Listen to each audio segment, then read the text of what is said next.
उनको डिनोटिफाई नहीं करेगी, उनका वक्फ का नेचर है वो बना रहेगा। पहला रिलीफ जो है वो कोर्ट हमें दे रहा था आज, ये एक्स ऑफिशियो मेंबर्स को छोड़ के बाकी कोई भी नॉन मुस्लिम नहीं होगा, वो सब मुस्लिम होंगे। ये दूसरा रिलीफ हमें कोर्ट दे रहा था। तीसरा रिलीफ कोर्ट ने ये कहा कि जो कलेक्टर है, किसी के बाप की पार्लियामेंट है क्या? गृह मंत्री के बाप की पार्लियामेंट है क्या? या जो पार्लियामेंटेरियन बैठे हैं उनके बाप की पार्लियामेंट है क्या? ये इस देश की पार्लियामेंट है, इस देश की पार्लियामेंट है।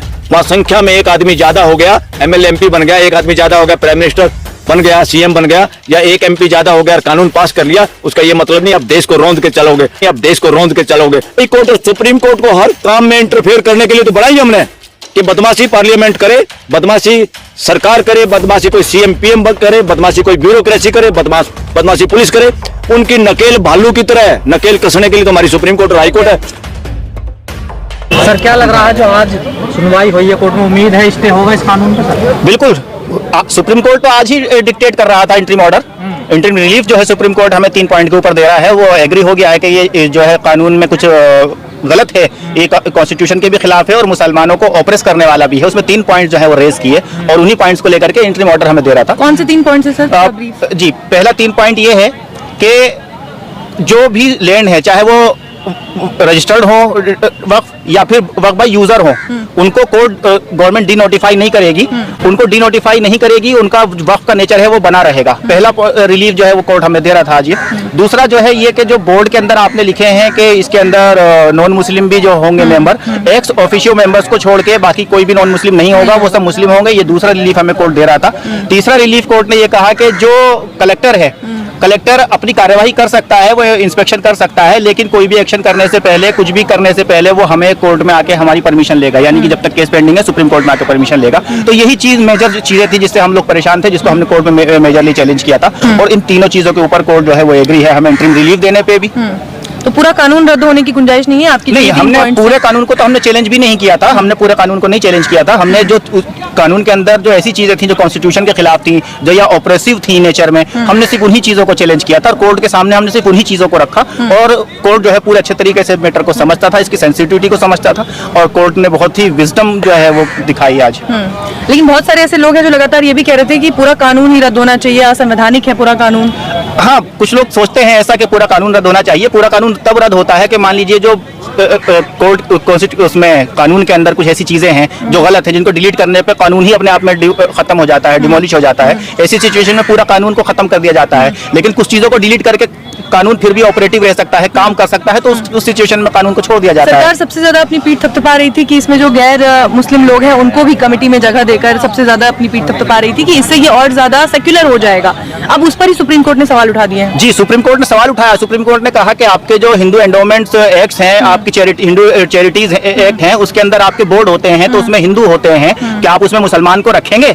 चीफ जस्टिस ऑफ इंडिया ने सवाल किया तुषार मेहता से, तो तुषार मेहता के पास इसका जवाब नहीं है। तो कोर्ट समझता है कि भाई ये क्या चाहती है सरकार, की इंटेंशन क्या थी इस कानून के पीछे, और कैसे जो है ये कॉन्स्टिट्यूशन संविधान के, ये कानून जो है संविधान के खिलाफ है। कोर्ट समझता है और कोर्ट एक अच्छा फैसला देगा हमें, और कल 2 बजे पता चलेगा बाकी आगे किस तरह की आपको लगता है गुंजाइश है केंद्र की ओर से, किस तरीके की जुरा हो सकती है?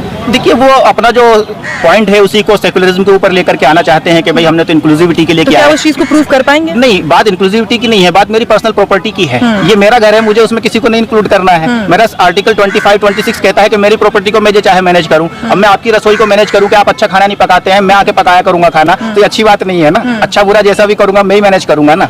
ये तो क्या लगता है कब तक फैसला हो सकता है? कल फिर सुनवाई होनी है? कल सुनवाई होगी, कल इसमें इंटरिम ऑर्डर आ जाएगा और स्टे जो है वो हो जाएगा इसके ऊपर इंशाल्लाह। बस चलिए। ये तो प्राइमा फेसी लग रहा था कि जो ये कानून बनाया है इसमें जो ट्रांसपेरेंसी होती है, जो कानून को बनाना चाहिए सही सोच समझ के, सबकी भागीदारी के साथ कानून बनाने का ये मतलब नहीं है कि पार्लियामेंट में किसी पार्टी की मेजोरिटी है, जो मर्जी कानून बना लो और जल्दबाजी में कानून बना लो, आधी रात को कानून बना लो। ये दिस इज नॉनसेंस, ये मिसयूज है पार्लियामेंट का। जैसे abuse of law, abuse of process होता है, this is abuse of parliament. Parliament का कोई अब्यूज नहीं कर सकता, उसका मिसयूज नहीं कर सकता। पार्लियामेंट का सिर्फ सदुपयोग किया जा सकता है पूरे देश के हित में, और वो देश का हित चाहे मुस्लिम का हो, चाहे हिंदू का हो, चाहे ईसाई का हो, चाहे सिख का हो।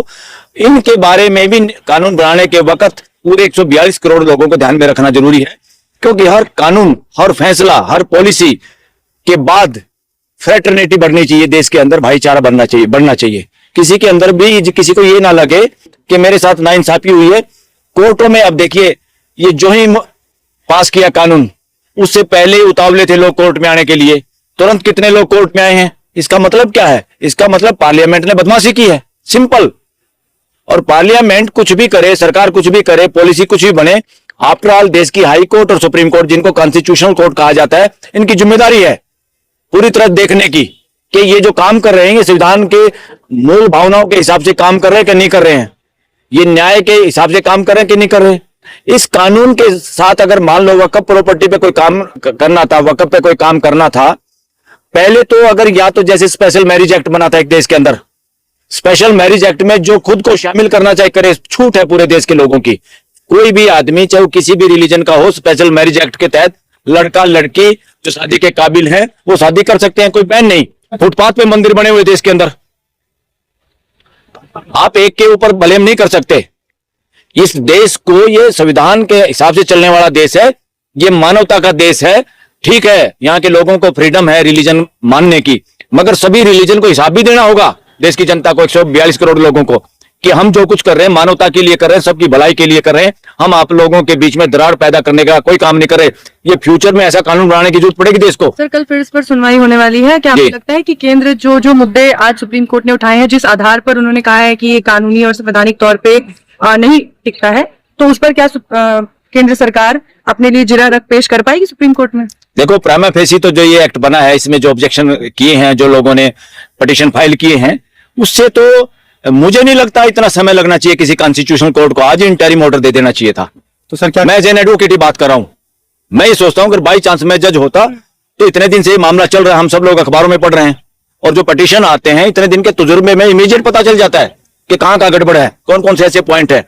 मगर फिर भी चलो कोई बात नहीं, सुप्रीम कोर्ट ने कहा कल सुनेंगे दोबारा 2 बजे, तो इंटरिम ऑर्डर कोई देना चाहे वो स्टे के और ज्यादा बड़े लेवल पे, कि इन प्रॉपर्टियों पे अभी से कोई ऐसा काम ना करे, जल्दबाजी में जो काम नहीं करे, जल्दबाजी में कानून पास करना, जल्दबाजी में भाग के शादी करना, उसी तरह से ये काम, जल्दबाजी सारी नुकसानदायी है। सुप्रीम कोर्ट ने मेजर क्या बात है कहीं, आज क्या बात थी? सुप्रीम कोर्ट ने मेजर एक तो 2-3 तो वो बातें कही हैं कि भाई इन बातों को अभी ना किया जाए, कोई भी इसके प्रॉपर्टी, तो कोर्ट ने जो भी चीजें घोषित की हुई पहले से, वक्फ प्रॉपर्टी अगर कोर्ट ने घोषित की हुई है किसी की, उस पर कोई तुम अपना ये चाकू मत चलाओ, अपनी तलवार मत चलाना इस कानून की।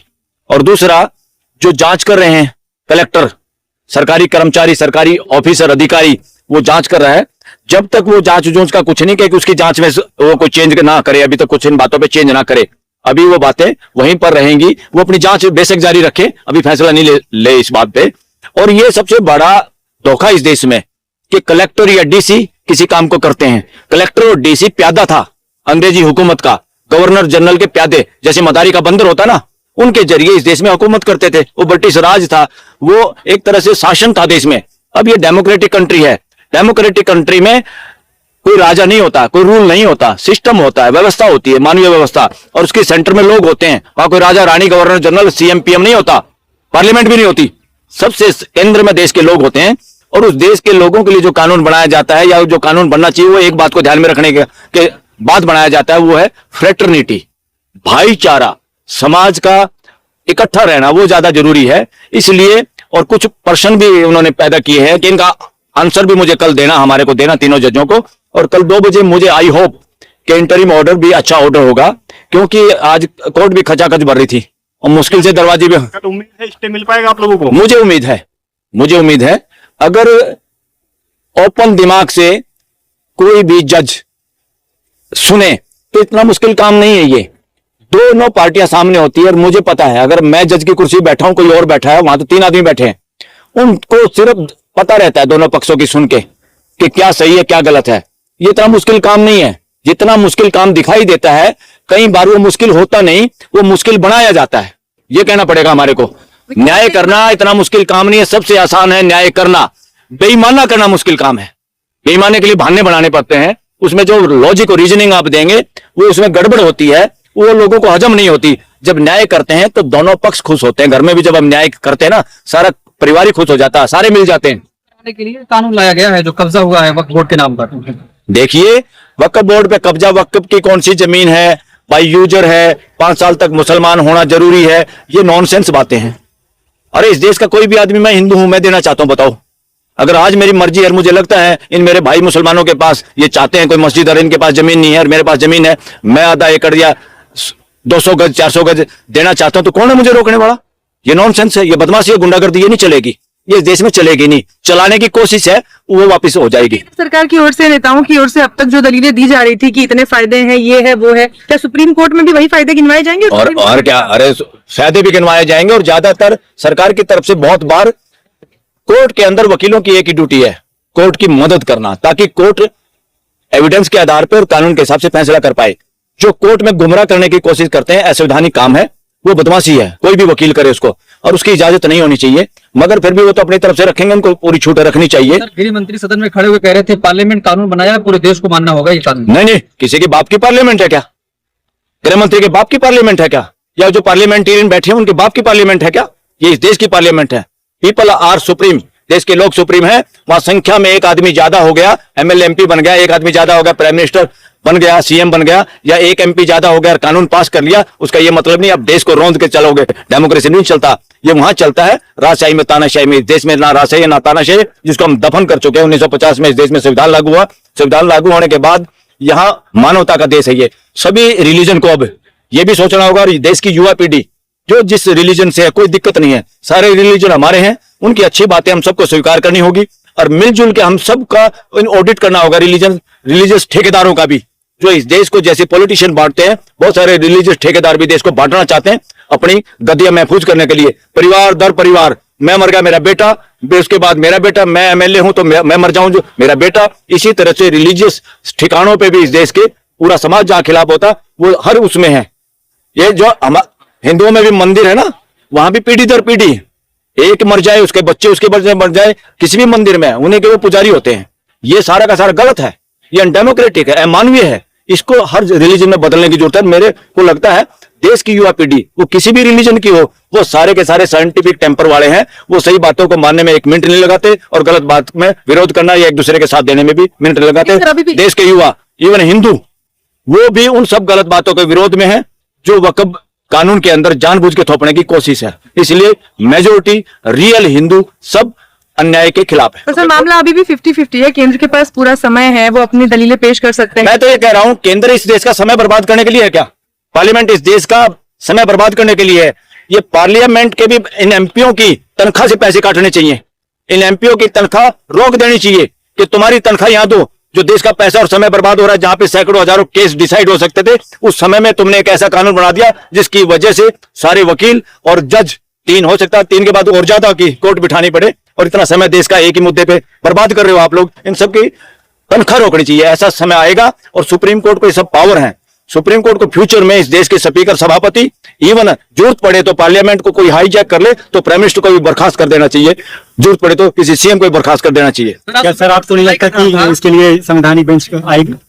हो सकता है, मगर मुझे नहीं लगता इसमें इतना कोई आने की जरूरत है। इसमें कई जो आर्टिकल है उसका सिंपल तरीके से एक आम आदमी, साधारण व्यक्ति इस देश का समझ सकता है, वो वायलेशन है, वो नहीं होना चाहिए। आपको कोई कानून बनाना, पहले स्पेशल मैरिज एक्ट की तरह स्पेशल रिलीजियस एक्ट बनाओ ना, जो सब रिलीजन के लोगों पे इच्छा हो तो मानो, ना इच्छा हो तो मत मानो। आप एक रिलीजन के पीछे क्यों लठ लेके पड़े हुए हो? इससे सारा साबित है एजेंडा ही कुछ नहीं तुम्हारे पास ना गरीबी ना शिक्षा के लिए, सारे प्राइवेटाइजेशन है, अस्पताल कितने महंगे हो गए, सरकारी स्कूल बंद है, देश के गरीब आदमियों के बच्चे अच्छे स्कूलों में पढ़ नहीं सकते। तो what is going on? Nonsense. वक्त की संपत्ति का अच्छे से इस्तेमाल नहीं हुआ। मोदी जी ने कहा था, वो अगर इस्तेमाल हुआ होता तो पंचर नहीं बना रहे होते मुस्लिम समाज के युवा। अच्छा, वो पंचर बना रहे मुस्लिम समाज के युवा। पंचर लगाना बुरी बात है, वो काम कर रहे हैं। तुम्हारी तरह झंडे उठा के बेरोजगार युवाओं को तुम बेवकूफ नहीं बना रहे।